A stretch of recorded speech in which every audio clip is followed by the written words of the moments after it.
जैसा आप सभी को पता है कि मैंने 5 डे का चैलेंज लिया है, जिसके अंदर मैं 5 डेज के अंदर आपको पॉल साइंस के इंपॉर्टेंट क्वेश्चन बताने वाली हूँ। सो उसका डे 3 है। चलो स्टार्ट करते हैं। So yes, hello everyone, welcome back to my channel. My name is Maya. और आज मैं जिन चैप्टर्स के बारे में आपके बताने वाली हूँ इंपॉर्टेंट क्वेश्चन, उन चैप्टर के नाम है, एक तो ग्लोबलाइजेशन, एक है चैलेंजेस ऑफ नेशन बिल्डिंग, और एक है era of one party dominance, और एक और चैप्टर है प्लान डेवलपमेंट। सो ये चैप्टर बेसिकली 2 मार्क्स का है, तो इसके बहुत ही कम इंपॉर्टेंट क्वेश्चन है। इसका पेपर में 2 मार्क्स के क्वेश्चन आता है। तो वो कौन से क्वेश्चन है जो इंपॉर्टेंट है? सो चलो स्टार्ट करते हैं। फर्स्ट है ग्लोबलाइजेशन। तो ग्लोबलाइजेशन वाले चैप्टर से जो क्वेश्चन पूछा जाता है, एक तो ये कि इंडिया कैसे इम्पैक्ट करता है ग्लोबलाइजेशन को, और ग्लोबलाइजेशन का क्या इम्पैक्ट पड़ता है इंडिया पे, या फिर इसके डायमेंशन पूछ लिए जाते हैं। 3 टाइप्स ऑफ डायमेंशन है, पता ही होगा, पॉलिटिकल, इकोनॉमिक और कल्चरल ग्लोबलाइजेशन। तो इस चैप्टर से ज़्यादातर ये पूछ लिया जाता है। ठीक है, अब बात कर लेते हैं चैलेंजेस ऑफ नेशन बिल्डिंग। तो चैलेंजेस ऑफ नेशन बिल्डिंग में जो फर्स्ट 6 मार्क्स का क्वेश्चन पूछा जाता है, वो चैलेंजेस ही पूछे जाते हैं। वो कौन से 3 चैलेंजेस हैं नेशन बिल्डिंग को बनाने में? तो ये 3 चैलेंजेस आपको पता ही होंगे। फर्स्ट है यूनिटी एंड इंटीग्रिटी, सेकंड है establishment of democracy, and third है social welfare for all. Means एकता है, अखंडता, लोकतंत्र को स्थापित करना, और एक है सामाजिक विकास सभी के लिए, कुछ ऐसे ही हिंदी में। ठीक है, तो ये टॉपिक वाइज इंपॉर्टेंट है, जिससे 6 मार्क्स का क्वेश्चन पूछा जाता है। और इस चैप्टर से मोस्ट इंपॉर्टेंट जो मैप में पूछा जाता है, वो ये पूछा जाता है कि फर्स्ट स्टेट कौन सा था जो लैंग्वेज बेसिस पे बना था। तो आप सभी को पता होना चाहिए कि वो है आंध्र प्रदेश। उसके पीछे भी एक स्टोरी है श्री राम के रिगार्डिंग। ठीक है, और इस चैप्टर से और क्या पूछा जाता है? तो इस चैप्टर से पूछा जाता है प्रिंसेस स्टेट के बारे में। सो बेसिकली 3-4 स्टेट हैं जिसके बारे में आपको पता होना चाहिए। ऑल दो 565 प्रिंसेस स्टेट थे, जिसमें से ऑलमोस्ट सभी को ही भारत में मिला लिया गया था, बट 3-4 स्टेट थे जिनको बहुत प्रॉब्लम हुई थी भारत में मिलने में, जैसे कश्मीर हो गया ऑल दो, एंड हैदराबाद, मणिपुर एंड जूनागढ़।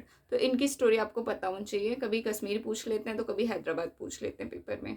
ठीक है, और जो सबसे इंपॉर्टेंट है वो स्टेट रीऑर्गेनाइजेशन कमीशन। तो आपको पता होना चाहिए कब बना, कैसे बना, इसमें कौन कौन से स्टेट न्यू बने। जैसे बम्बई से गुजरात और महाराष्ट्र बना, गुजराती बोलने वालों के लिए गुजरात, मराठी बोलने के लिए महाराष्ट्र।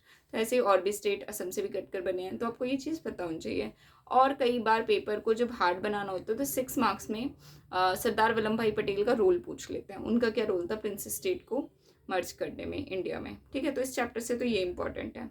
अगर हम बात करें chapter 2 era of one party dominance, तो इस चैप्टर से पहला यही क्वेश्चन पूछ लिया जाता है कि कांग्रेस पार्टी का डोमिनेंस क्यों है। तो इसके रिगार्डिंग या तो 4 मार्क्स में पूछ लेते हैं या 6 मार्क्स में पूछ लेते हैं, या फिर पार्टी के बीच में डिफ्रेंशिएट पूछ लेते हैं। लाइक स्वतंत्र पार्टी हो गया, समाजवादी पार्टी हो गया, कम्युनिस्ट पार्टी हो गया, इनके बीच में क्या डिफरेंस है। तो 2 पार्टी दे देंगे, उसके बीच में डिफरेंस करना होगा। या आपसे इस चैप्टर से मैप भी आता है। लाइक ये पूछा जाता है कि 1957 में वो कौन सा स्टेट था जहाँ पे कांग्रेस पार्टी नहीं बनी थी। तो वो था केरल, जहाँ पे कम्युनिस्ट पार्टी बनी थी। ठीक है, तो ये चीज़ें मैप के रिगार्डिंग पूछ लिए जाते हैं। और इस चैप्टर से मैप भी आता है ज़्यादा time, like first general election, second general election और थर्ड जनरल इलेक्शन के रिगार्डिंग, कि कहाँ पे कितने वोट मिले थे या कौन सी पार्टी कहाँ पे जीती थी। इस टाइप के मैप में क्वेश्चन आ जाते हैं इस चैप्टर से। तो यस, इतना ही था आज की वीडियो में। हाँ, एक और चैप्टर जो 2 मार्क्स का है, प्लान्ड इकोनॉमी। तो उस चैप्टर से या तो 5 ईयर प्लान पूछ लिया जाता है या सेकेंड 5 ईयर प्लान पूछ लिया जाता है। उनके बीच का डिफरेंस पूछ लिया जाता है, या बॉम्बे प्लान पूछ सकते हैं पेपर हार्ड बनाने के लिए। और एक और था, हाँ, 5 ईयर प्लान, मतलब जो ये चैप्टर है इससे कई बार एमसीक्यू भी पूछ लिए जाते हैं, या फिर कई बार वेरी शॉर्ट में 2 मार्क्स का क्वेश्चन पूछ लिया जाता है, क्योंकि ये चैप्टर ही 2 मार्क्स का है। That's it for today. Next video में मैं चैप्टर 4, 5, 6 बताने वाली हूँ। बहुत इंपॉर्टेंट है वो, उससे भी कई क्वेश्चन पेपर में पूछे जाते हैं। सो यस, उस वीडियो को जरूर देखना। एंड मैंने जितने भी प्रीवियस ईयर वीडियो में क्वेश्चन बताए हैं, वो बेसिकली उन बच्चों के लिए हैं जिन्होंने पूरे साल नहीं पढ़ा, बट जो टॉपर्स हैं, जो टॉपर्स की लिस्ट में आ रहे हैं, उन्होंने पूरे साल पढ़ा है। तो बेटा देखो, आप ये इंपॉर्टेंट पे फोकस मत करना। ऑल्दो सभी को ही, आप में से किसी को भी ना इंपॉर्टेंट पे फोकस नहीं करना चाहिए, क्योंकि आपके पेपर आते हैं सेट में, तो सेट के अकॉर्डिंग आपको सारा सिलेबस पढ़ना है। ये तो मैं बस इसलिए बता रही हूँ कि जो एंड मोमेंट पे जो जल्दी जल्दी कवर करना चाहता है, वो अगर इन क्वेश्चन को भी कर लेता है तो उसके अच्छे मार्क्स आ जाते हैं। Clear? Okay, that's it for today. Next video में मिलते हैं। Bye bye.